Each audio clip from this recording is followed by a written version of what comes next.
King, comfort of the Spirit, true to give Lord President, full of all things, treasure of blessings, and giver of life.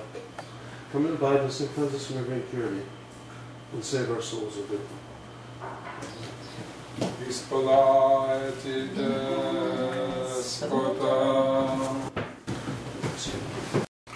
Well, we're pretty much right at the cusp of the 18th to the 19th century, and we ended last time with the Colivades movement and also talking about the American mission. And one of the things I want to talk about is the continuation, kind of the legacy of the Colivades movement, and then and how that affected Russian monasticism, because it became an extremely important factor in the development of monasticism in Russia. Of course, monasticism had been in Russia since the 10th century, with the Kiev Caves Lavra and so forth. But, you know, and it had its ups and it had its downs, and there were certain periods in which it was persecuted and certain times when it flourished, and part of it depended on the political context and part of it on the social and economic context. When there were famines, the monasteries would feed hundreds of people every day.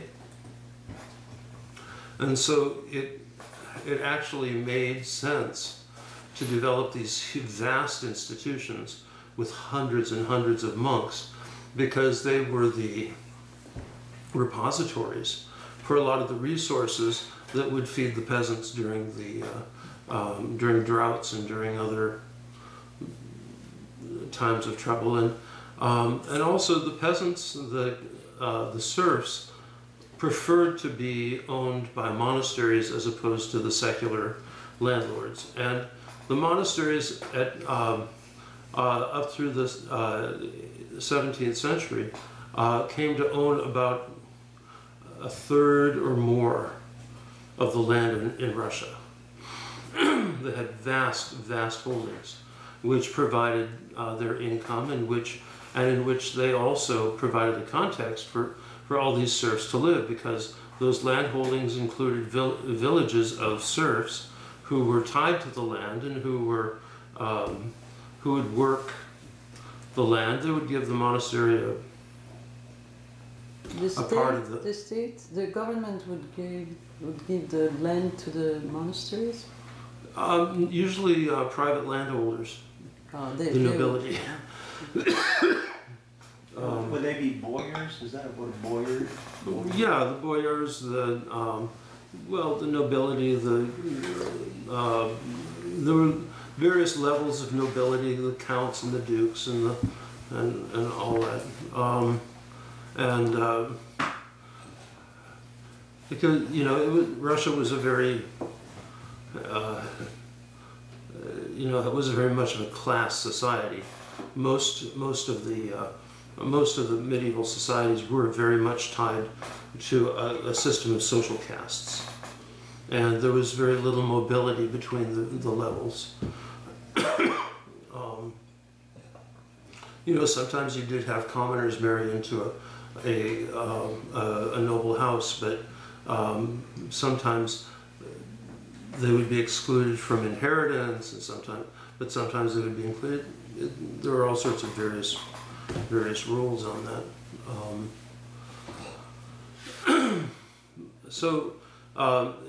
If you'll remember, back in the 14th century, 15th century, you had the possessor-non-possessor controversy in Russian monasticism. St. Niels of Sora and Niel Sorsky against Yosef Volotsky. And Niel Sorsky represented the non-possessors. They lived very simply in very simple huts in the forest and were hesychasts. And so they strictly followed a hesychast practice, and it was much more focused on hesychast prayer than it was on services, you know, grand liturgical services. they used wooden chalices. They wouldn't have metal, much less gold and silver chalices for the church. They would use very plain vestments. They were still vestments, they were still recognizable, but they were very plain. They weren't made of brocade, they weren't made of silk, they were homespun. But in the great monastic houses, which eventually triumphed in the possessor, non-possessor, controversy, that's where you had the monasteries, to a great degree, became the repositories of vast amounts of wealth. Gifts of gold and silver from the nobility, they have special chalices and vestments and church art made, and and this, a lot of this represents some of the great legacy of Russian medieval church art. Because a lot of this stuff was extremely beautiful, but it can only occur in a culture in which there's an aristocracy, because the common people could never afford it. And so the great churches and the great cathedrals and the great monasteries were built by the aristocracy as memorials, and they were gifts given as memorials, and for perpetual commemoration of those who had died, and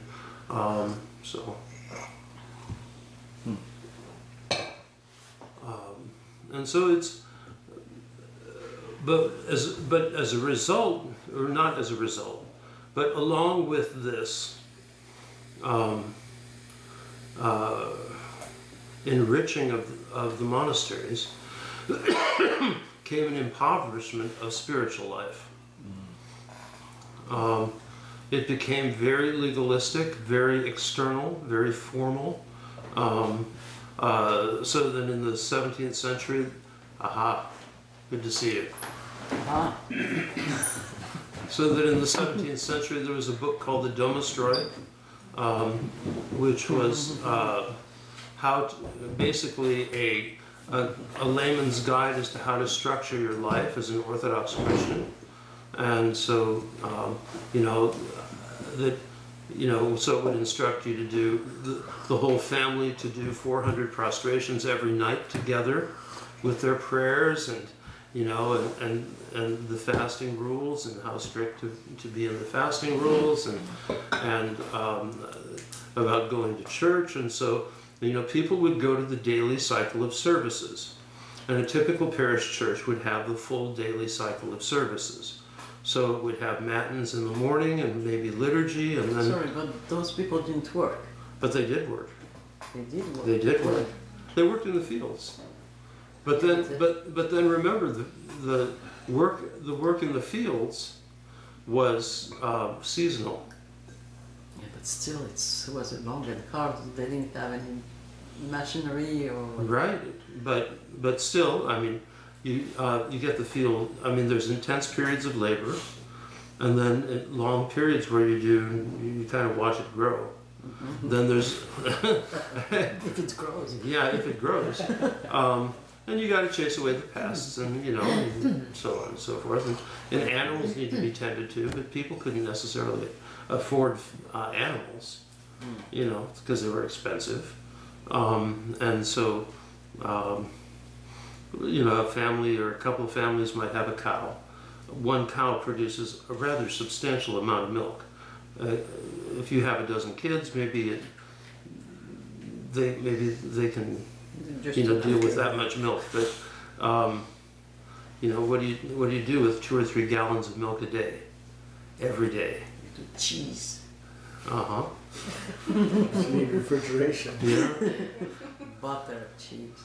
Butter, cheese, moldy cheese. Ice cream. No. They didn't do moldy. They didn't do moldy cheese. Yogurt. Not in Russia. It would become moldy cheese. Yeah. And then they would throw it away. But in Russia, there's a story about a novice in a monastery who he was the Hellenic for the abbot, and he was a country boy, and so right off the farm, and the abbot was a little bit more urbane and sophisticated person, and you know, and so the abbot's quarters. I mean, take any of the great monasteries. The abbot's quarters is basically a mansion in the middle of the monastery, you know, and it's all, you know, it's all public space, and it's all, you know, but so he had to receive these guests, read donors, and so they brought, among the other things that they brought, which was, he would hope, gold, silver, and other kinds of money.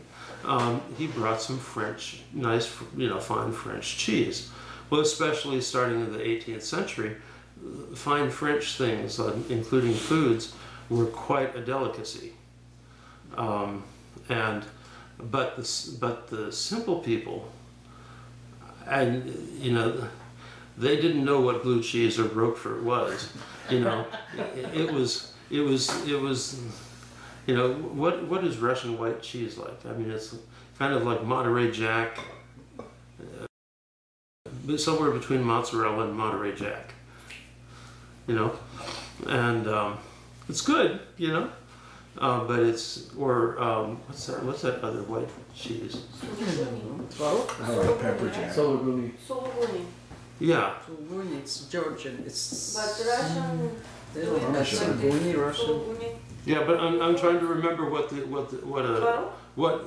there's tvorog, which is like cottage cheese, but then Here's Parmesan. No. I don't have anything like that. Cheese. There's a cheese that's sold.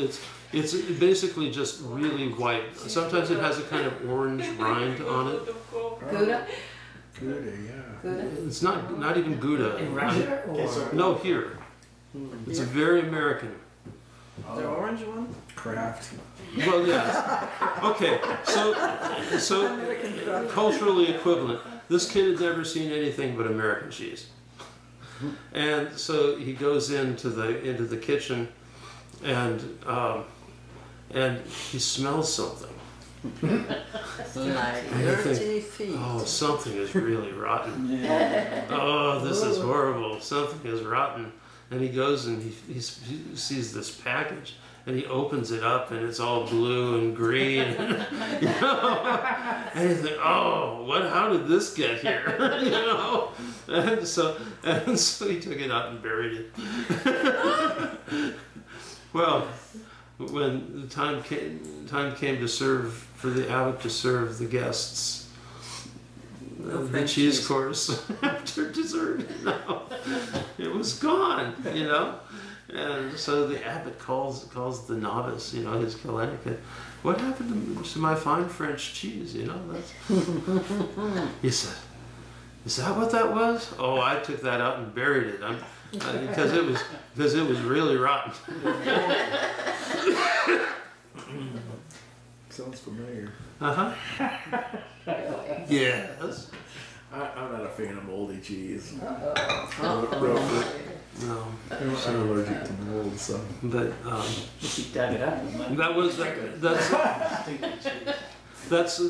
that actually is a monastic story, and it was told me by my spiritual father in Russia. So. A week later it was even better. The names have been changed to protect the innocent. Yeah, what was the novice's name? Pavlik?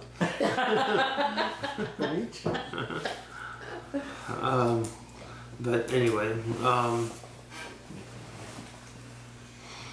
so in the monasteries, the spirituality sunk to a rather low level, and so and when I say it became external, that meant doing prostrations, that meant wearing chains, that meant all sorts of things. You know, they weren't so much into the flagellum like the Latins, who would take in the Middle East they do that too, you know, yeah. the day of the, I think, Oh, the birth of Mohammed. The Shiites, yeah. Yeah, well, they draw blood. I don't think the Christians intended to draw blood, for the most part. They shouldn't. Maybe in the West. No, they don't. Anyway, but it was this very kind of external form.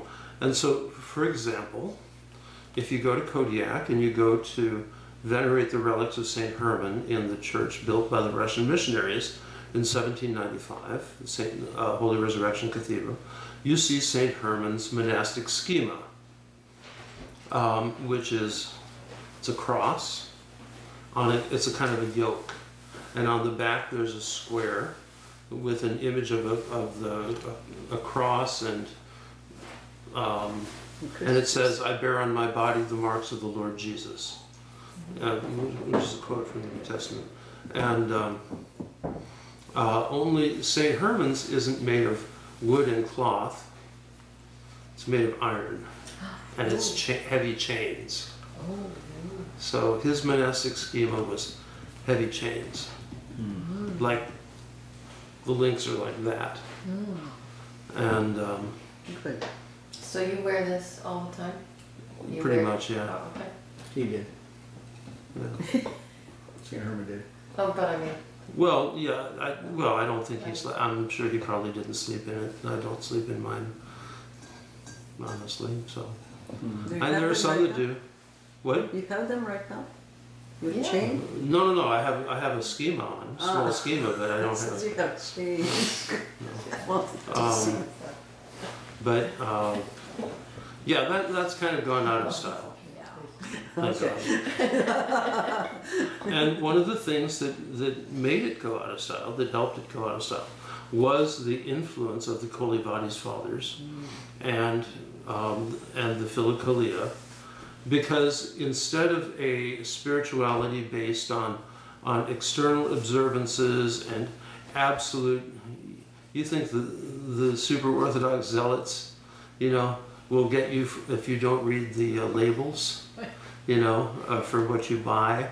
Oh, this has whey in it, in the 30th ingredient, and so you better not eat it because it's not posting. It's not fasting. The super purists, they were super purists. And they took legalism to new lows. And so, but somehow, somehow it was kind of connected to this other externalism. There were some good things that came out of that period, like Saint Dimitri, the lives of Saint Dimitri of Rostov, the lives of the saints, and that kind of literature was what people would read. Now, Lives of the Saints would be read at table. People would be sitting having dinner, and they would read the Lives of the Saints during the meal. Hello? I am at the wrong meeting. Isn't there a bizarre meeting tonight? Well, this is kind of bizarre, but this is... Bizarre? It's downstairs. Thank you.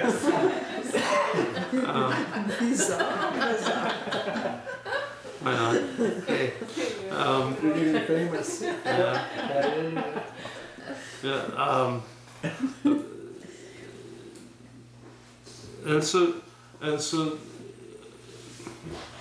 what came about as a result of the Kolivadis in Greece on the Holy Mountain was this kind of revolution in spirituality and a making popular, to the degree that you can say that about monastic spirituality, of the hesychast approach to spiritual life. And central to this was the publication, or the compiling and the publication of the Philokalia. Now, the Philokalia was put together by Macarius of Corinth and his companions, from on Mount Athos. And what it is, it's excerpts from the great spiritual fathers from the 3rd to the 14th or 15th century. And it mostly focuses on the practice of inner watchfulness, called nepsis, and the prayer of the heart. But it also has, for example, a substantial passage from Evagrius. It has a passage from Anthony the Great. It has Isaac the Syrian. It has Theodore the Studite. It has, and Maximus the Confessor is almost the entire 2nd volume. So it has you know, all these various fathers, and some of them talk specifically about spiritual practice, and others talk about arranging the day-to-day life in a monastery, and how to set up a monastic community that that practices hesychasm, so that it produces the desired result. Now, if you remember, Neil of Sora in the 15th century had done something similar. He'd gone to the Holy Mountain as a young man. He learned Greek. And he copied all sorts of these texts of the Holy Fathers. Of course, it was still the first generations. Well, he was actually 15th century. Yeah, 15th century. It was, you know, the first or second generation of hesychasts. And so he learned from the elders, and he experienced eldership as it was practiced on the Holy Mountain. And the most important institution of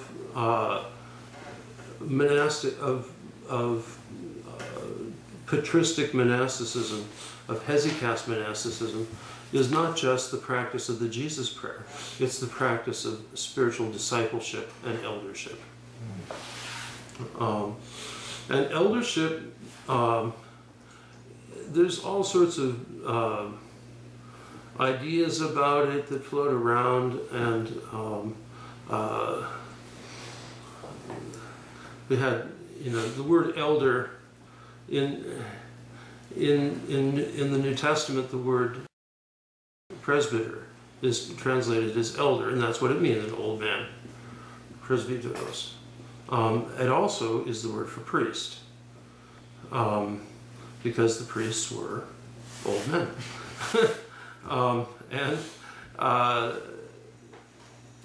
But it's quite sad when you get somebody who confuses the two. And then you have this concept of the monastic elder, of the spiritual father. So one of the American convert distortions of this whole thing was what I called the New Antiochian Startzy. Starets means elder in Russian. And so you had Pastor Billy Bob coming out of, you know, Foursquare, Full Gospel, Evangelical, Pentecostal fellowship, overnight became Archpriest Barsanuphius. And he was ordained a presbyter. That means he was an elder. That means his model was the elders in the Philokalia, demanding unquestioning obedience, demanding total surrender of the disciples to his will, demanding total surrender of their properties to his discretion, and total surrenders of money to his use. It was a big issue, and it wasn't isolated to the Antiochians. They had probably the worst problem with it, but Rocor had a few as well. So, for example, this friend of mine who was he's a real Antiochian priest, you know, real Syrian Orthodox, Patrick O'Grady. Okay. But he, you know, he'd been well schooled and gone through seminary, and you know, and was formed. He was formed in the Orthodox tradition, and he goes to take over one of these new convert parishes, but that had been in the Orthodox Church for 10 years, but they had permitted no outside influence, and so it was orthodoxy according to the books. Okay, so for example, they knew there was supposed to be a relationship between an analogian and an icon and a candle.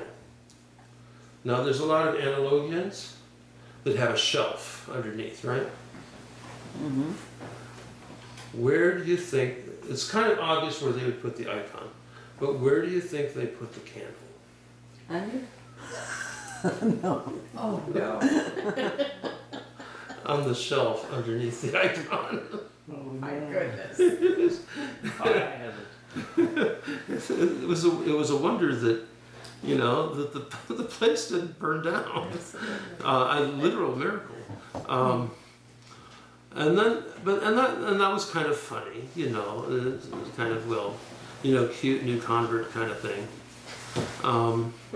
But then at coffee hour, he noticed it was only the men who were doing putting out the coffee, doing the coffee hour, and he thought, oh, that's odd, you know, must be the Brotherhood's turn or something like that. And he was just brand new to the parish and trying to figure it out.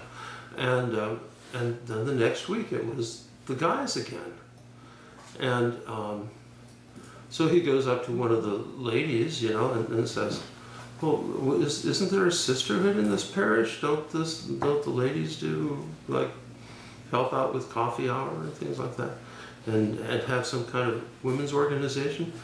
And she said, oh no, Father always told us that women are evil, and to put a group of women together in the church is to bring evil into the heart of the church. And she was totally serious. She was totally serious. And this guy, you know, this was like, you know, Pastor Billy Bob out of the Foursquare, actually, who had become essentially like an Archpriest Barsanuphius. And for 10 years, he held forth in that place. Then, you know, he gets a little deeper into the life of the church and finds that this is a suburban parish in suburban LA, right? Mm-hmm. So the people are doing pretty well financially, you know, upper middle class, and they're tithing to the church. Then he finds the church was never incorporated. oh, Where do you think the tithes were deposited? Into his personal account. Wow. Then he finds out that Archpriest Billy Bob Barsanuphius had required of his people, because he was really impressed by the people's attendance at the church. You know, they would come on weekdays in the morning and weekdays in the evening, as well as, you know, on weekends, and they were there, and they said, oh yes, Father always told us that unless we came to Matins and Vespers every day without fail, we couldn't be members of the church. And then they found out that he would tell them when they could have sex, how they could have sex, if they could have another child. If they, you know, it was this whole shepherding thing that came out of there was a whole Protestant movement in the 60s and the 70s, and it's and so this guy had total control over the lives of all of these people. And a cult. And yes, and it was in other words, it was a cult. Mm-hmm. And then the people started asking, why did the bishop do anything all of these years? Because the guy wouldn't let the bishop in the door, practically. Or he would come and everything would be just so. Gotcha. Yeah. So, that is called the abuse of eldership, and a false idea of eldership. And even today, I tell priests, and the essence of eldership, it's a relationship of obedience of the disciple to the master.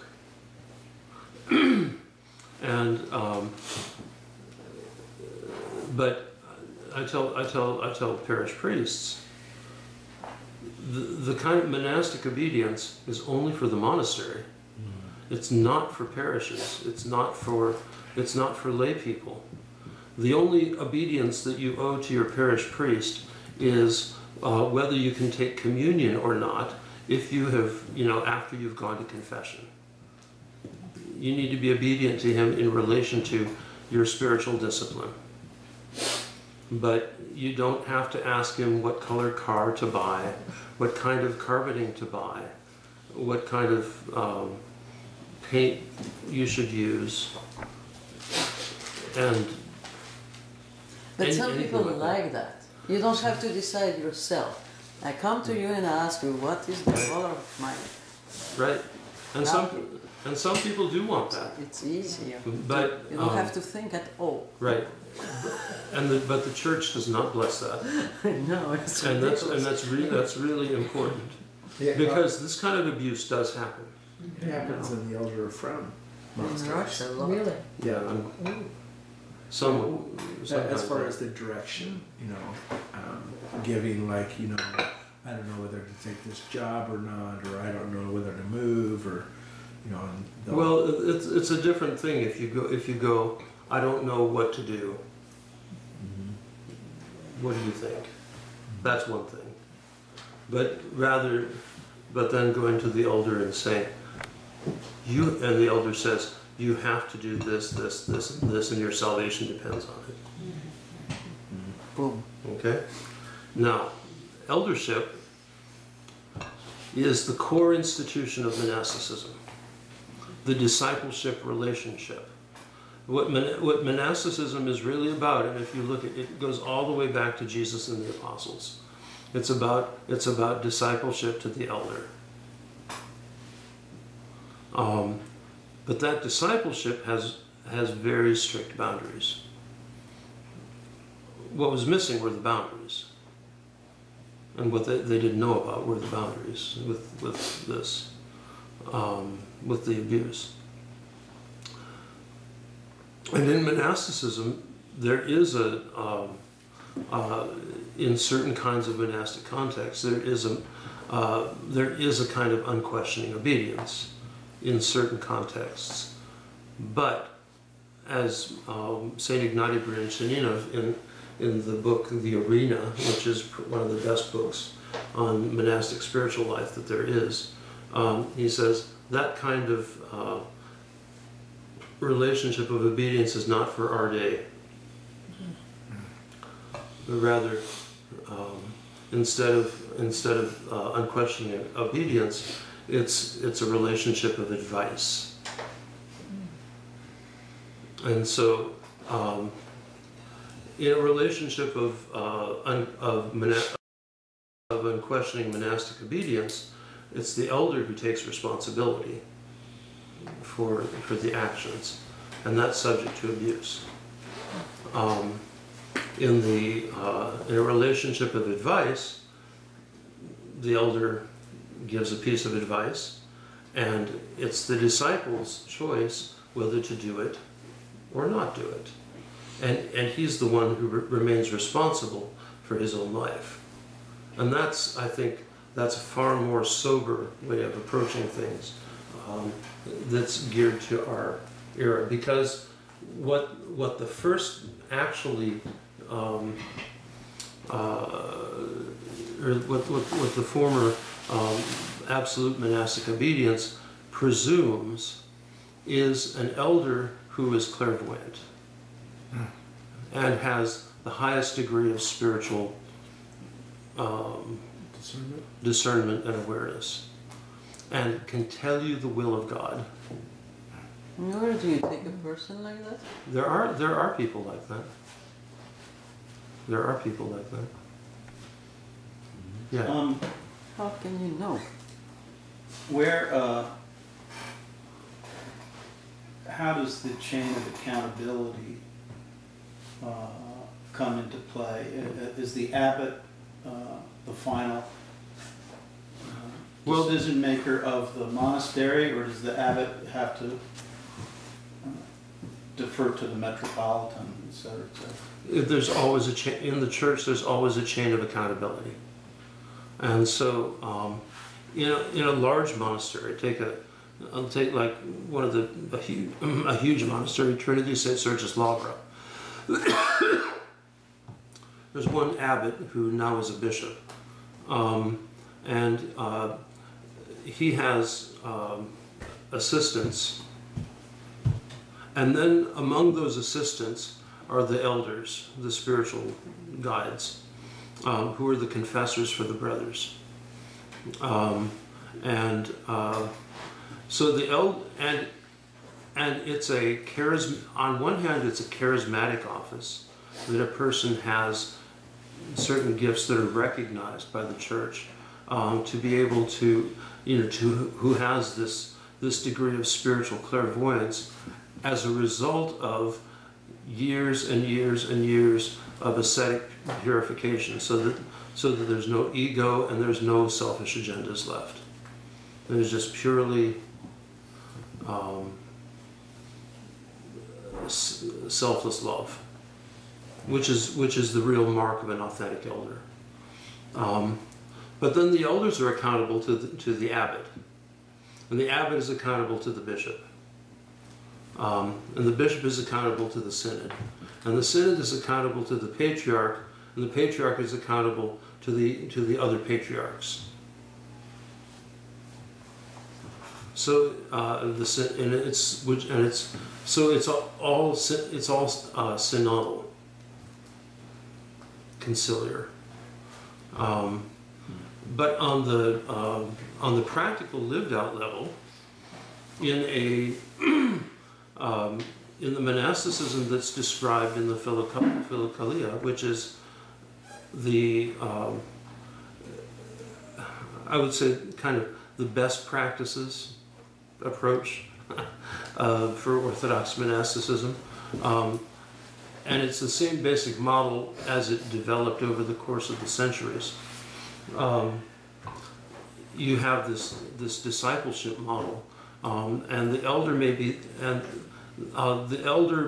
the abbot, or he may be somebody else, but there's always accountability, and there are always limits to the obedience. So, for example, a novice can never be told to do something illegal or immoral. Right? That's not within the realm of obedience. And if he is told to do something like that, he should report it. So that everything is always on the up and up. I'm thinking about this whole thing with the Pope and what's going on, Mm-hmm. Catholic hierarchy. And I imagine it would take a lot of courage on the part of Joe Schmo to go above his abbot or above his... It can, yeah. It can. Yeah. But, and I think that may be one of the things that led to some of the abuses. Because, in Roman Catholicism, it's really a strict pyramid. In Orthodoxy, it's more like a stepped pyramid. So so at the top is not an individual, it's a synod. And each level is synodal and conciliar. And so that prevents, not totally, because we have our own problems, God knows. But that prevents certain kinds of abuses from spreading. The Orthodox Church has just as many problems as any other human institution. So it's important not to be too idealistic about it. So within this context of obedience, and this is the kind of basic philosophy of the philokalia of monastic life, that if a monk who is a disciple of an elder is going to make progress in the spiritual life, it's this whole process of purification, illumination, deification. We already talked about this, right? Mm-hmm. And it's also a process of detachment, renunciation and detachment. Detachment from the world, detachment from ego, detachment from relationships, detachment from self. And a context of obedience is a tool, it's a spiritual tool to facilitate a person learning how to cut off their own self-will, their own selfishness. And so in a monastic context, the disciple will go to the elder for, a daily assignment, but especially in regards to how to proceed in the spiritual life, what his prayer rule is, and then confess to him what are the obstacles that he's running into, what kind of sins, what kind of thoughts are coming, are assaulting him, all of that kind of stuff. And the context of obedience relieves the novice or the disciple of having to try and discern what he needs to do, and just does it. And it's a life of the most radical freedom, mm-hmm. when it works. Most radical freedom. And this in turn is the context for being able to enter into silence. Because if you're trying to make a decision as to when you're going to plant the garden, and you're trying to weigh all of these factors, and you don't really know, and you don't really understand the climate there, and it's all of these other things. You go to the elder of the monastery, and he'll say, okay, you plant now. Now, what if it's February in Russia? Do you dig through the snow in order to plant the seeds for lettuce or cabbage? Knowing full well that there's another 4 months of snow or 3 months of snow. And the answer is yes, you do that. If the abbess tells you to plant the gladiolus in front of the pansies. That's why I'm not obedient. I would never do that. Never do that. No. Do you do that? Yes. No.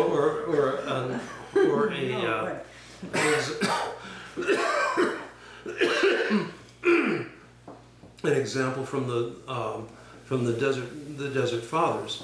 If the elder tells you to go pull that stick out of the wood pile and stick it in the ground and start watering it Until it grows. until it grows.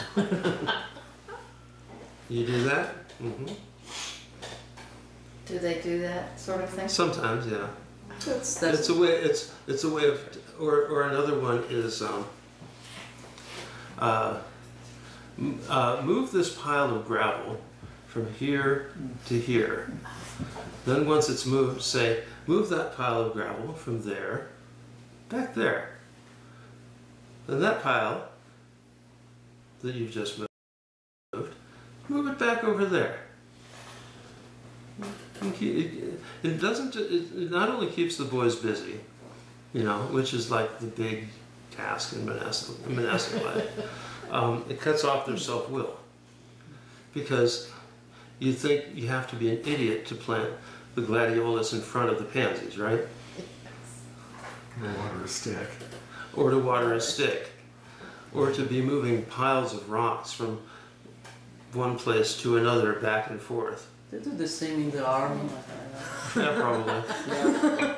It goes beyond that. So everybody's in good shape in the army. Yeah, but part of the idea in the army, it's the same thing. It's also cultivating obedience They're mocking. Break your will. and to break the will. But the idea in monasticism is it's a different. There's a big difference in the obedience in the army, and the difference in monasticism. In monasticism, obedience boils down to cooperation in love and respect. You do it because your elder loves you and you respect him, and you believe that you will benefit from doing this apparently stupid and inane thing. And then you find out maybe it's not so stupid and inane, and that maybe you're the one being stupid and inane. Which is a hard lesson for some people to take, because they think they know it all, especially 18-year-olds. And whereas I don't think love and respect is the essence of military obedience. Although respect is in there. Respect is there. Are you sure? Yeah. How long does a person live under this? All the rest of her. All their life. So do they lose the ability to make decisions No. for themselves? You see, and that's the thing. Well, there's if it's done without proper discernment by an incompetent elder, what it nurtures is perpetual adolescents. Right. Dependence. Who are dependents. And so you've got, a monastery full of 14-year-olds. Right. And one of the marks of that is when a person will he'll watch over his little area of responsibility and guard it jealously. Nobody better come and make coffee in my machine. I'm the one who makes the coffee around here. Nobody. And he sees that something has, spilled and is rotting 8 feet away and won't do anything about it. Lose the big picture. Yeah, lose the big picture, so. And so it's a kind of there is an irresponsibility that if it's not applied right, that it breeds. But when it's applied right and it works, and part of this is also the personality of the disciple, because you have to be very, very careful in who you choose as disciples, as well as very careful in who you choose to be your elder. That person is capable of obedience, and that it won't backfire, and that it won't, it all backfires a little bit with everyone, but there are people who can learn it better than others. But back to the whole obedience thing. Is that what it does is it generates a life in which a person doesn't have any worries and cares. Doesn't have to worry about where the next meal is coming from. Doesn't have to worry about who's going to pay the bills, how the bills are going to be paid. Just like all a of this child. kind of stuff. Well, there's an aspect to that. It has a certain responsibility. He needs to have a mature monk will have a sense of responsibility for the whole. An immature monk will maybe have a sense of responsibility for his little area. But an authentically mature person will, and part of the idea is developing maturity, is it creates a context where a person is not tormented by thoughts of what do they need to do next, because it's laid out, and that way they can enter more easily into internal stillness. See, that's the context, and so for example, if you read the Philokalia, or if you read The Way of a Pilgrim, all of which comes out of this movement. What it says that the ultimate way of preparation for the practice of Hezekiah, of stillness, is to be in a context of obedience without any where there are no cares to generate thoughts, where there are no worries. But how do you get spirituality if you don't know life at all? I mean, you live in a bowl, in a very artificial kind of thing. Everything is all right. Because there's different aspects of spirituality. Now I can, the abbot of the monastery, or the spiritual father of the monastery, his whole life is being worried about his kids, and so there's a monastic saying, actually a quote from one of the elders, that people in monastic administration give up having a spiritual life so that others can have one.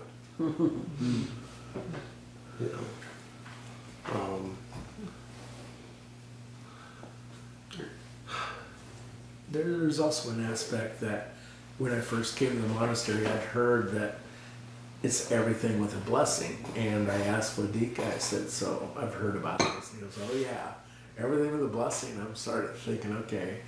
And there's times he's gone where he just lets me, if I need to mow the lawn, I mow the lawn. He doesn't tell me to mow the lawn. But there'll be something like, I'll say, I was thinking of going to the store and picking up. And he goes, yeah, that'd be a good thing. And I know that when I leave and go, it's blessed. And so whatever I do and whatever I spend money on, and usually I'll ask, do you want me to get this, this, and this? That way I don't have to worry about if I bought something. Yeah, but that's what we're talking about. You don't want to worry about anything. But as we've gone on, there'll be some things where I picked up some things on special. And I brought them back and I said, I got these on special. Oh, he goes, that's good. And so the more and more, I'm getting more and more latitude because, there's more trust. And it's just a developing relationship that started very small of like, do I ask to go to the bathroom or no? But why not? But being that we only have one shower, I ask,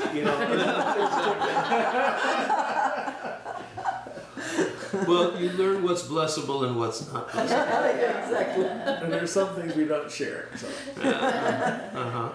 And stopping at McDonald's on a Friday afternoon is probably not blessable. Except on a fast food Friday. But but this is, and then we talked about the practice of Hezekiah, and inner silence, inner prayer, the battle with thoughts and the entrance into a state of no thought, and in the awareness of God. And so that that's the practice of a hesychast monastery, is that the monks, when they're not doing their obediences, which obediences mean jobs, you know, in a monastery is life just like any other context, you know, and you gotta cook the meals, you gotta clean up, you gotta do the laundry, you gotta go to the store, you gotta pay the bills, you gotta do all that stuff.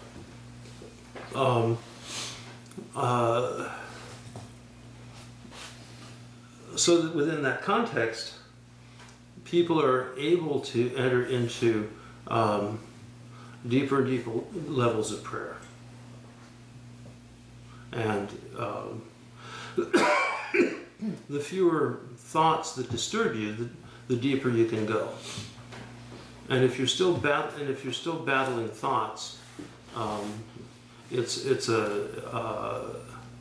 harder to go more deeply into that spiritual life. And the deeper you go into personal prayer, the deeper your liturgical experience will be.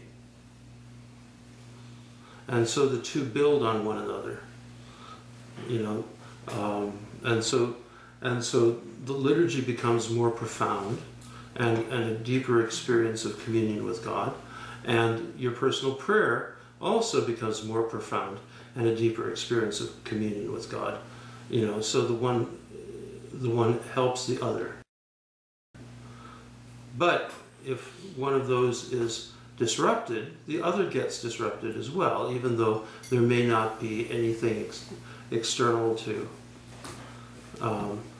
But if you're trying to do that, and if you're trying to lead a life of you know, deep inner stillness, and you're exhausted from hundreds of prostrations a day, you know, and wearing, you know, 20 pounds of iron on your chest while you're trying to do those prostrations, you're going to sit down in your chair in front of your icons and go right to sleep. So the external formalism is not as important, and in fact is a hindrance to the deeper levels of spirituality. And so, for example, one of the things that developed out of that is the spiritual practice of for example, the monastery of St. John the Baptist in Essex, which came out of skeet life on Mount Athos, where during the week they don't do any liturgical services, morning or evening, but rather they get together for 2 hours in the morning and 2 hours in the evening and say the Jesus prayer mostly in silence. And it takes infinitely more spiritual maturity to be able to deal with the Jesus prayer in silence for 4 hours a day than it does to do 8 hours of liturgical services, which is basically a marathon. What's the effect of that? What have you seen to be the effect? Deeper spiritual life. You know, and that's one formalization of it. They're one way. You know, the hermits who went out on Mount Athos, you know, they didn't take volumes and volumes of books with them in order to do the full cycle of liturgical services while they're sitting in their cave. You know, they took their prayer rope, maybe. Maybe they took a psalter or the New Testament, but that's about it. And so this practice of hesychast spiritual life, on one hand, is about developing this profound spiritual life, but it's also about developing people, bringing people to a level of spiritual maturity. And spiritual maturity is always a combination between healing and growth. There's always healing that needs to take place. And, you know, the monastery is a,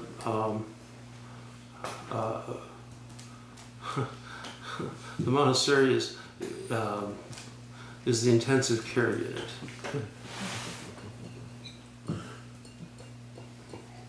What's your name? Paul. Paul? Paul. Paul. Nice to meet you. Where are you from? I'm from Idaho. Idaho. What are you doing here? I'm under obedience. He's being a novice. Ah, okay, you're on the good. So, so does anybody have any questions right now? Does this all make sense? Kind of hold together? Yeah. Don't you miss monastic life? Very much. One It's of the more difficult in this side of the world, is it? Well, yeah. It's very different. It's very different. It's a strange thing that we do to our bishops. You know, especially the bishops who are monks. You pull them out of the monastery, and as a monastery, especially as a spiritual father or abbot of a monastery, you have very close, intimate relationships with a few people, and it's a tight family experience. And then as a bishop, you have superficial relationships with hundreds of people. Yeah. And no personal, intimate relationships, and no spiritual guidance for the most part. Relationships, and it's like night and day. It's a very different thing. I don't think it's healthy, quite frankly. You know, I thought very idealistic that in a monastery, it's the abbot with his monks were his disciples, and shouldn't also a diocese be the bishop with his disciples, the priests and the deacons, and shouldn't a synod of bishops be the primate, the metropolitan, or the patriarch with his disciples, Bishops. the bishops? Well, if you look at the Church of Georgia, that's the way it is. That's exactly the way it is. And it's beautiful. But you look at other churches, and that's not the way it is at all. You know. So, I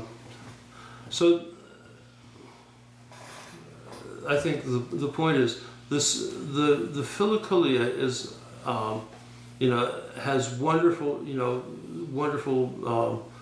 pearls of wisdom in it that most Orthodox Christians can use.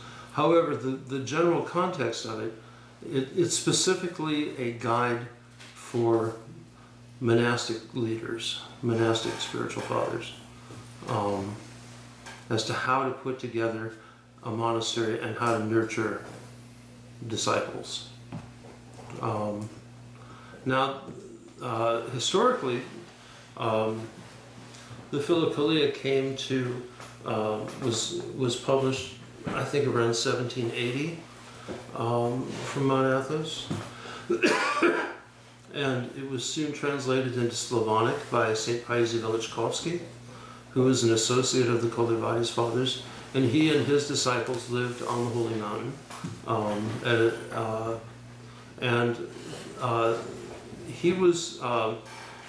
he was Ukrainian, but also spoke Moldavian. And his monastery had two cleruses, one in Slavonic and the other in Romanian, which is Moldavian language. He and his disciples, the number of which grew rapidly, spent much of their time publishing, translating, editing, and publishing these materials. But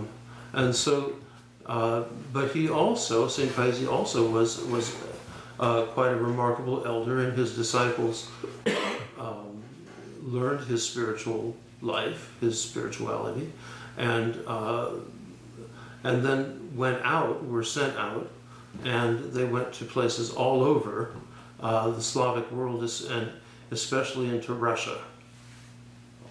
Eventually they moved from the Holy Mountain into Moldavia and Wallachia, which is all now parts of, and the border with Romania and Moldova, and established huge monasteries, which became particularly significant. From there came several of his disciples went into northern Russia. One, Elder Leonid, went to Valam, and there were a couple of other disciples of St. Paisy that went to Valam, and then Elder Leonid went from Valam down to Optina, and he met some of his fellow disciples of St. Paisy there at Optina, and they began the renewal of the monastery there. Elder Leonid had begun the renewal of Valam Monastery, according to this model of eldership. And eventually this model spread, and it basically replaced this kind of external formalism where it was most successful. And if you want to read all about it, read the Brothers Karamazov. Because you have Elder Zosima, who is based on Elder Ambrose of Optina.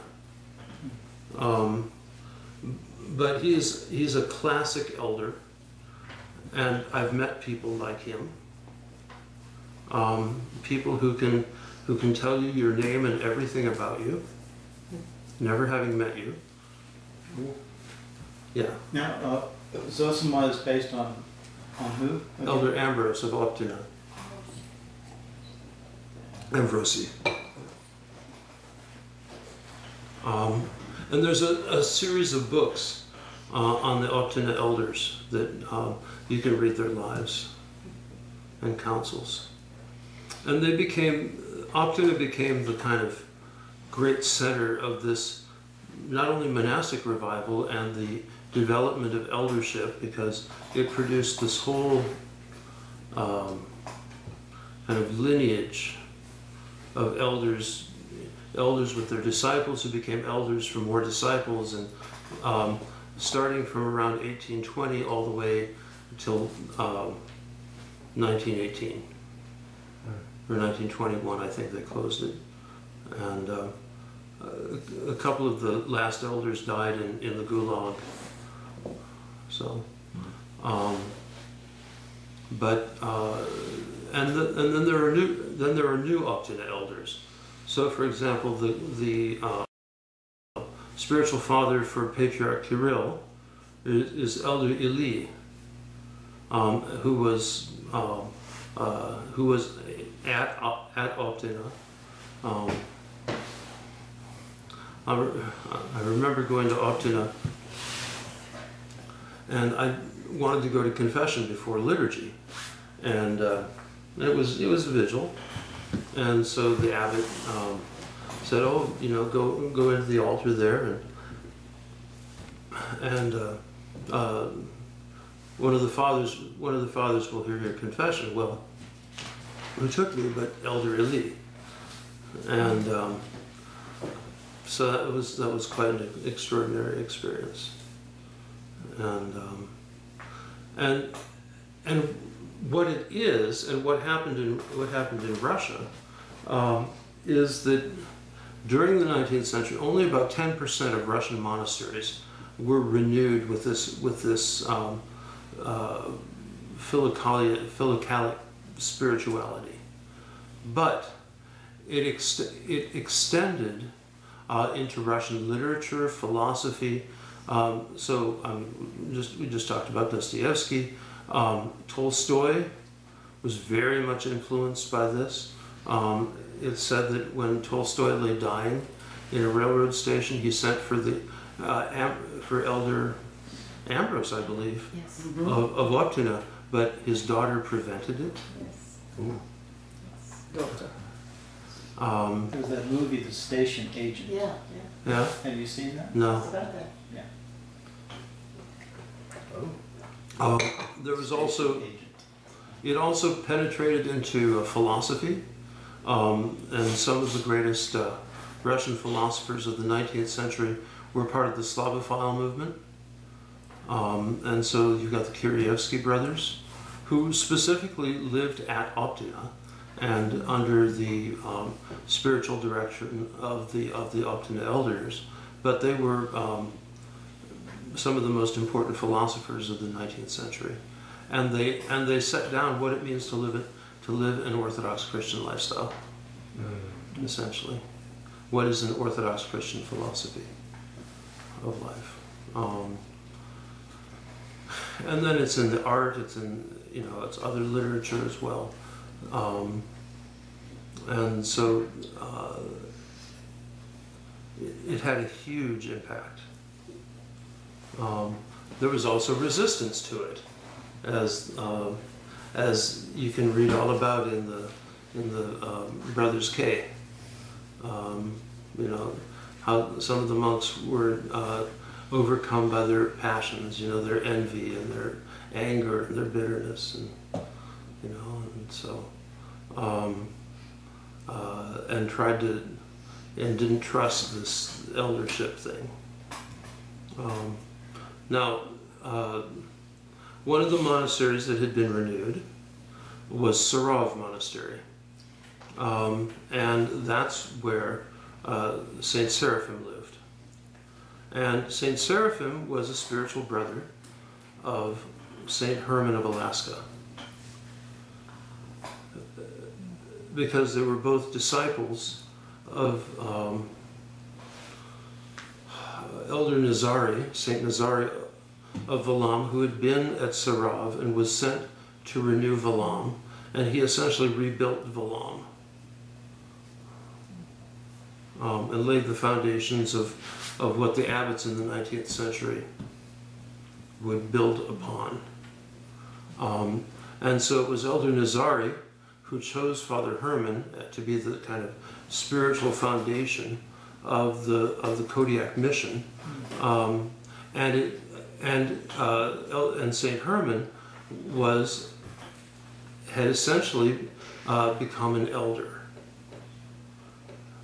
He was an elder. He was a lay elder. He wasn't a priest. So he might hear confessions, but he couldn't give absolution.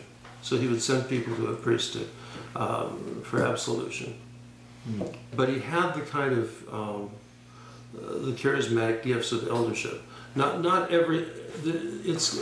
this whole spectrum of charismatic gifts that the elders receive, and this is the true context for everything from speaking in tongues to the interpretation of tongues to the all of the gifts of the Holy Spirit,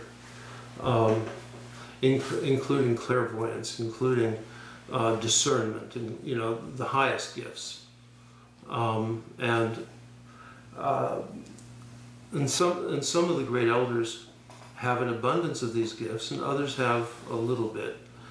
And then there are those who are still in the process of purification, and what determines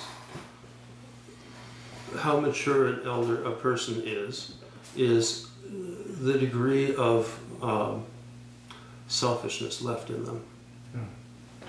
Because the whole point of the spiritual life is to purge us of selfishness. Any kind of selfishness. Any kind of selfish agenda. Any kind of ego. Any kind of false self. Any kind of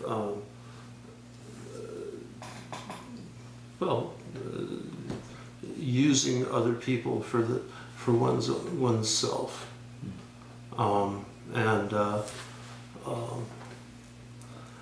and so one of the great marks of the great elders is that they overflow with love. And so you can go to one of these elders, and they're few and far between, And they can tell you all your sins, including the ones you don't even want to admit to yourself, in detail. And give you a big hug and in love. No matter how heinous, you know. And in that is healing. Incredible healing. And that's the foundation for the spiritual growth.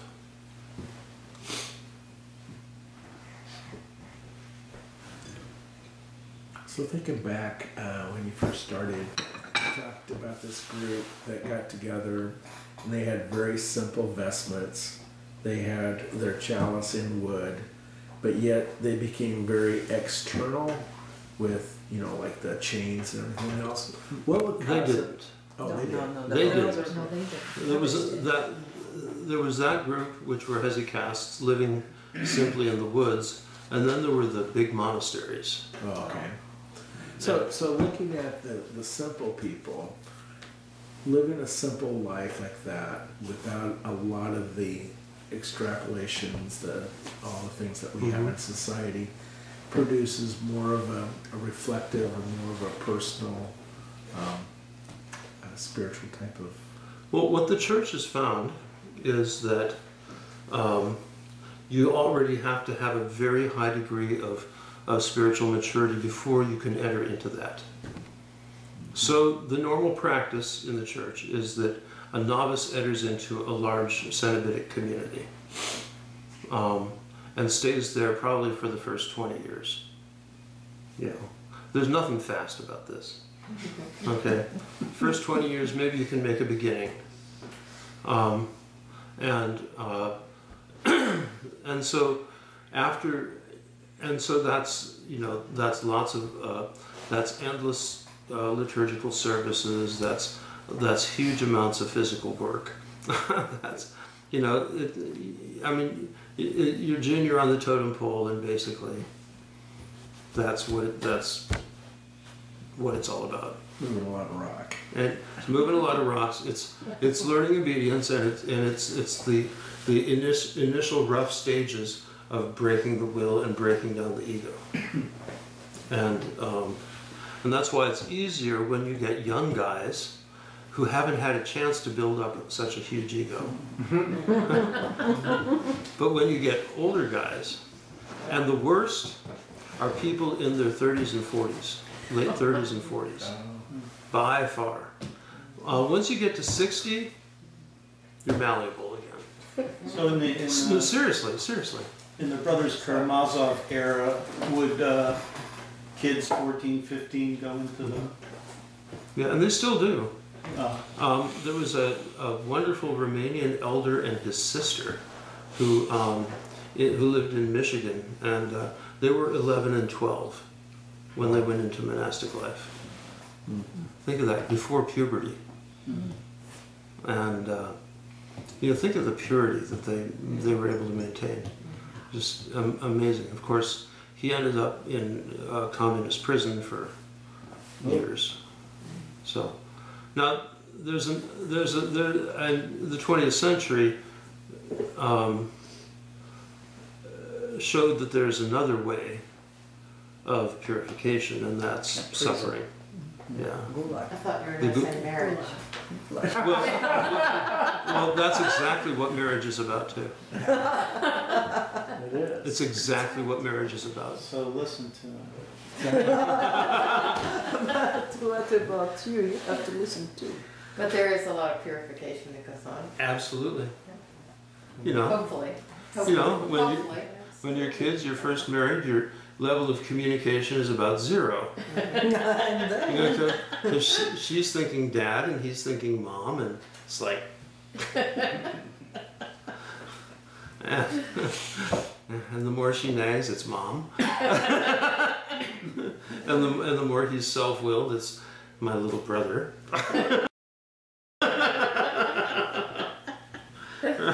Right? So, but marriage is exactly the same thing.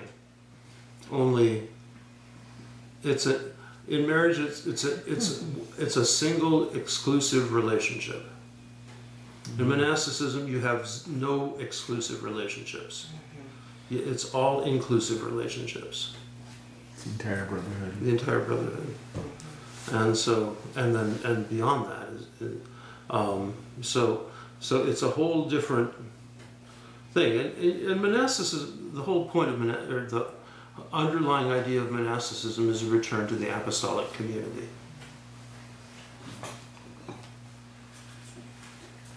So how does this relate to the church? Well, The rest of the church? Well, monasticism is the heart and soul of the church. And it's very distorted here in America because monasticism is actually very young. My spiritual father, when he came and visited here, he had a very interesting observation.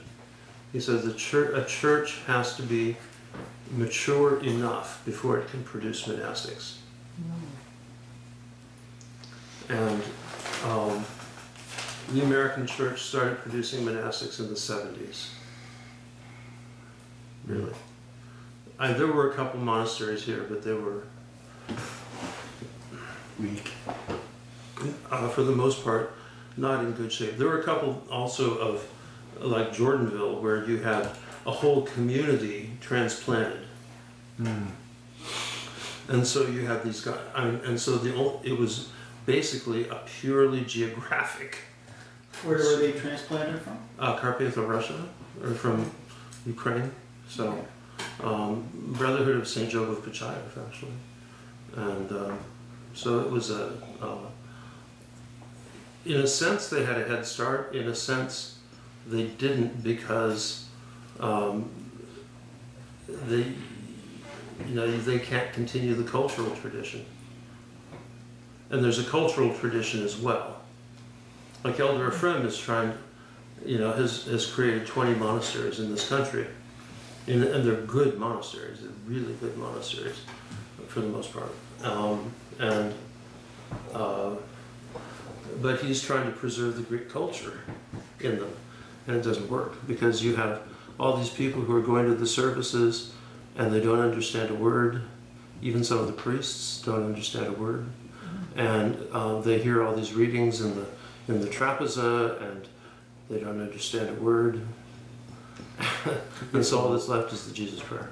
It gets old after a while. Yeah, it does. So, Well, even how if about you, like these, you said these charismatic sort of gifts that the elders possess? Mhm. Well, Are they in the church in general as well? very few.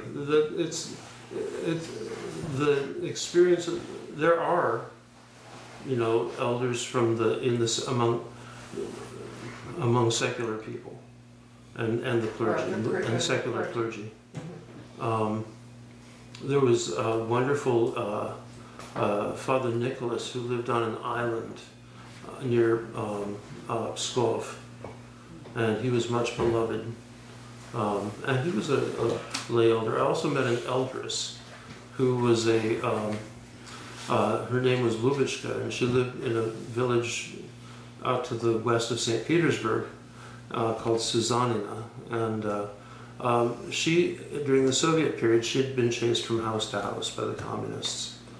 And they couldn't get her, but she was this little tiny bent-over babushka. And, you would think, she was like a fool, well, she was a fool for Christ. And she would do weird things. She would be muttering to herself and writing on her hand, and just very strange. And but then after a while, you came to realize that this is one of the people who supports the world with their prayers. One of the 3 or 4 people in the entire world, and so she was in turn a disciple of Elder Naum at the Trinity St. Sergius Lavra. There were 3 or 4 elders at the Lavra, only 2 of whom, one of whom would receive lay people, Elder Naum, and he appealed to women primarily. Then there was Elder Kirill. Elder Kirill Pavlov was a major war hero from the Battle of Stalingrad. He and his men under him held off or held a block of buildings for months against the Nazis and saved thousands of lives by that. And so every Soviet kid would know him by his secular name, but they would never know what happened to him, because immediately after he got back from the war, he ran off to the monastery, and he became a great elder. Now, he endured great persecution while he was at the monastery,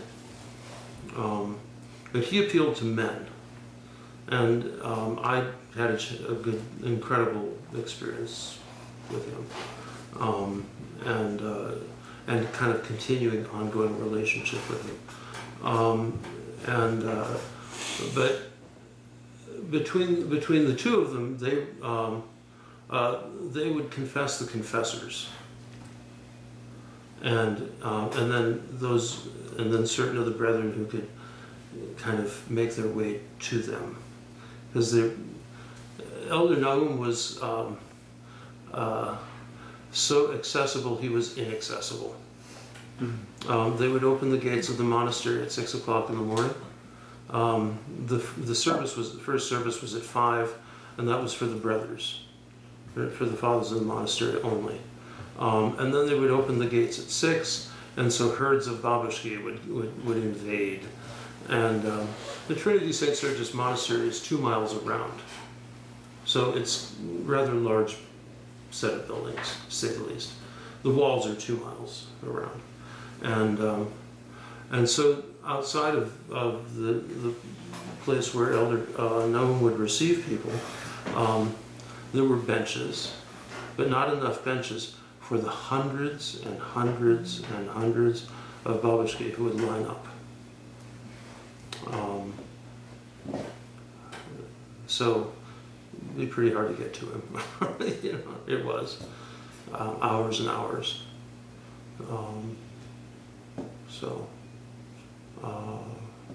But I don't know his story, but you know, and if you read the book Father Arseni, which is an incredible book, I absolutely recommend Father Arseni.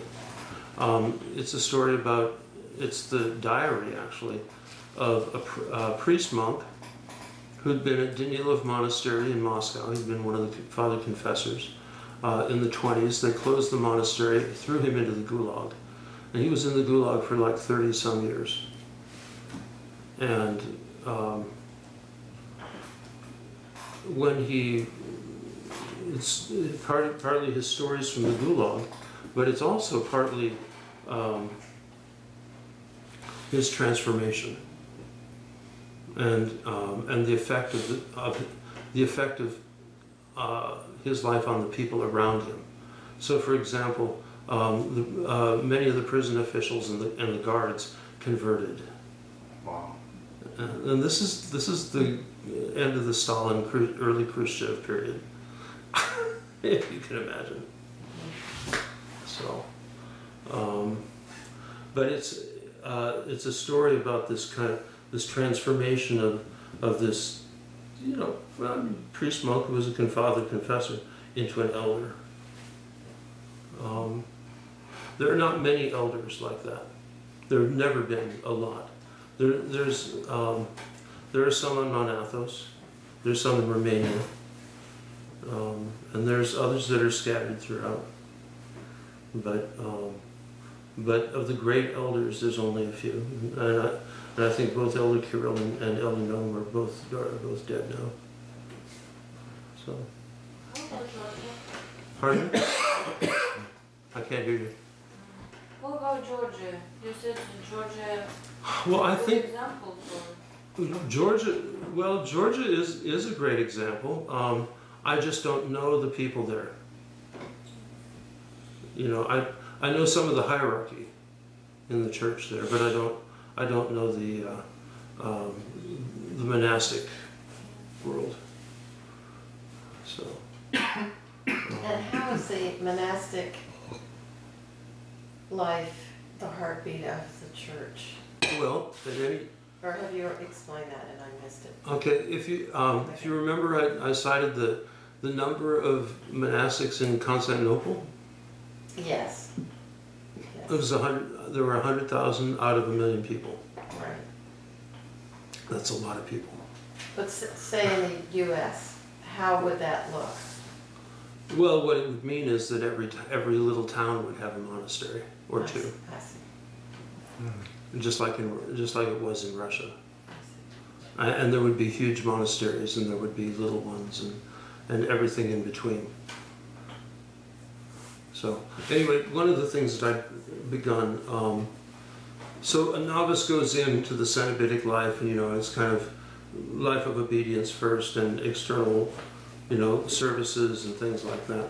In Russia, there's some monasteries, they don't permit novices to use the Jesus Prayer. It's only the prayer book prayers. Then, once they become Razafor, or certainly once they're tonsured, because you're given a prayer book when you're tonsured,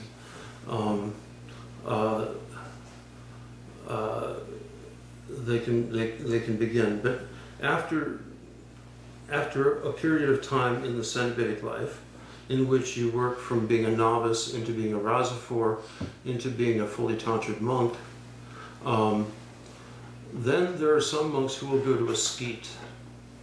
And the skete is a dependency of the major monastery, and it's a group of disciples around an elder. So you go there in order to be a disciple of a particular elder. And so the spiritual training is stepped up a major notch. And instead of doing the full cycle of services all the time, you may just do the Jesus prayer part of the time, and part of the time you'll be doing the services, and part of the time just Hezekiah. And then after another 20 years, so this is 40 years into it, a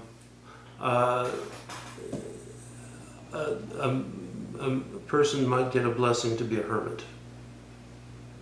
Might. And very few do. Now there are those who withdraw to the wilderness to do that. Remember the story of Saint Seraphim? How he went to the wilderness after a certain number of years. He went and he lived in the monastery, and then he went and lived in a cell in the woods. Saint Herman was the same pattern, and then then he got sent to America, or to Kodiak, and he lived in Kodiak with the other monks in the monastery for a while, like 3 or 4 years, and then he withdrew to Spruce Island to a cell, his own cell in the woods. And these hermits are few and far between.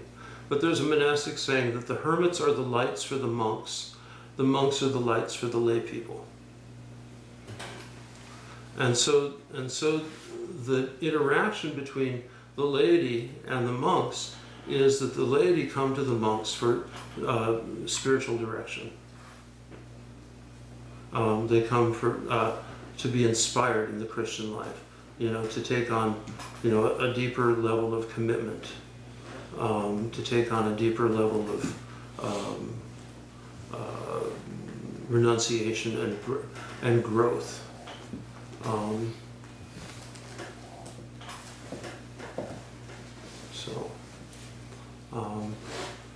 And in the hermitage, the hermits would, like the hermitages that I know of at Valon, the hermits will come together a couple times a week for liturgy. But otherwise, it's all on the rope. It's all the Jesus prayer. So, yeah. So one thing I was wondering about is, you mentioned this idea of supporting the world through prayer, and it sort of talks about in the Brothers K, Elder Zosima is able to do that to some extent, and I heard also there's a Elder Paisius of Mount Athos that sort of regarded himself. He used to be a radio operator in the war, and he talks about being a wireless operator to God. And so how does that fit in with hesychasm? Do you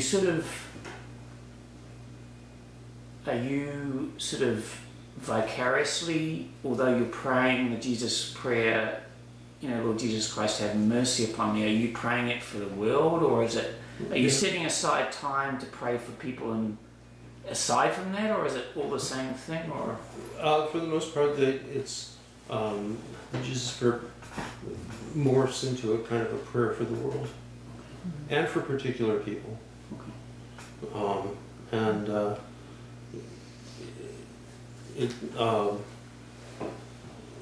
so part of the result of that growth into profound spiritual maturity is an unceasing, unbroken consciousness of God, so that the elders are constantly conscious of God. For us, it's not constant. St. Simeon the New Theologian said, and this is really hyperbolic, and the Church doesn't make this a rule, that unless you have constant, unbroken, conscious awareness of the presence of God, you can't be saved.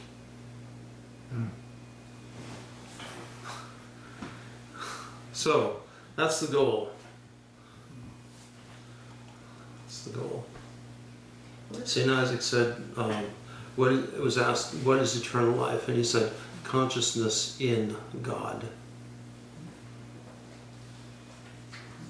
What is the percentage of women monasteries compared to men? In a normal Orthodox country, about 3 to 1. What is a normal Orthodox country? Russia, Greece, Serbia, Bulgaria, Ukraine. Yeah. What you said, 50? No, about three women to 1 man.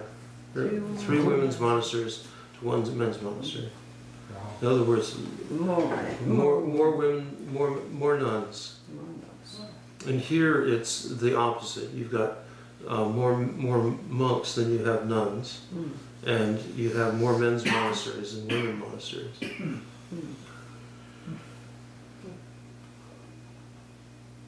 And it's there's all sorts of reasons for that, sociological. But the Church here is just immature, incredibly immature. It's really interesting. You go to well, even to Cyprus, for example. Cyprus is a profoundly Orthodox country. Greece no longer is, but Cyprus, or you go to Georgia, it's a profoundly Orthodox country, and and then you compare that to the life of the Church here. You're dealing with kindergarten versus graduate school. Have you been to Ethiopia? No, I want to go. Me too. But it's that's another profoundly Orthodox country. I was curious. So.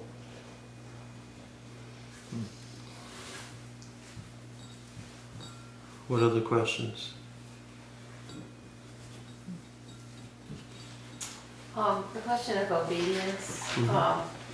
I've noticed since I've been in the Orthodox Church basically for about a year, and I've noticed that there's not a lot of talk about obedience. You very rarely hear or read about it. Even it's more you hear about cooperation with God, which is really interesting to me, because in the Protestant world, you have the song, only to trust and obey, and obedience is like really a big thing.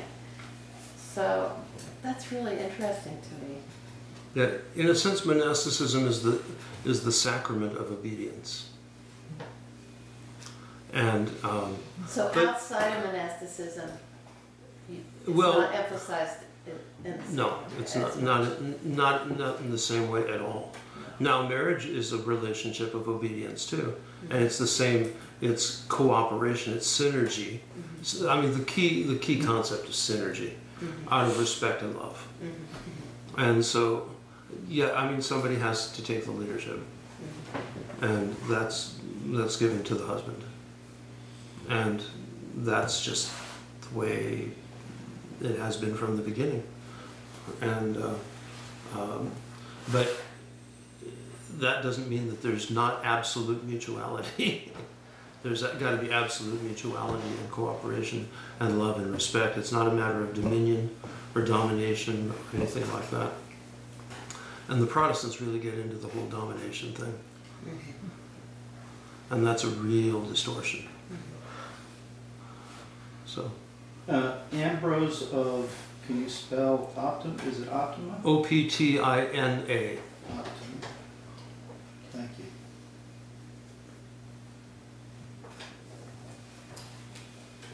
Thank you.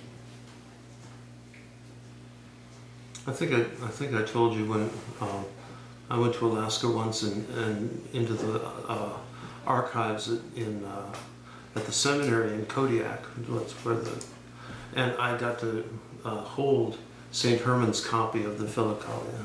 Oh. Wow. Which is like, that's huge. I can't.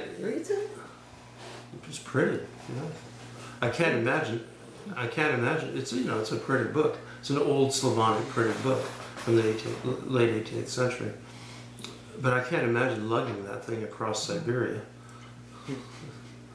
Or if you read The Way of a Pilgrim, you think, okay, he had it in his backpack, right? Yeah. He had that and a Bible in his backpack. Well, you think, okay, little pocket edition, right? Just one of the super thin pages doesn't, No, both of them are about that big, that thick. So.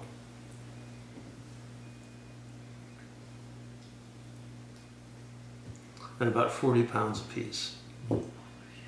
Well, 25 anyway. So. There's a reason why Orthodoxy is a muscular religion. It takes muscles to. And all the standing. Understanding. Well, and think about, if in the Domister, I think they prescribe 400 prostrations a day for, a normal Orthodox family. Can you imagine doing 400 prostrations a day? That's orthoaerobics to the max. Don't need a gym membership. No. And this is after working in the fields all day. So. Okay, anything else? Okay, so what I was trying to do is, put some content into all of this historical stuff. And you see it? Yes. Yeah. Good. Because that's neat. This is the really neat stuff about the history. And it's a continuation of, Philokalia has texts. Some of the texts are 1,700 years old, and it's still being used today. And it's the same mind. It's the same vision. So it's pretty cool. All right.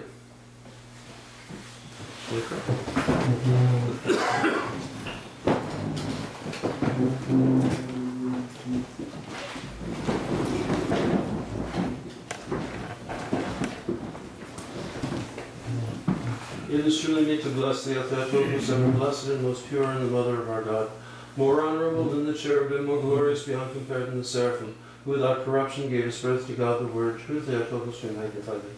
The blessing of the Lord be upon you, through his grace and love for mankind. always non-advantageous. Desperate.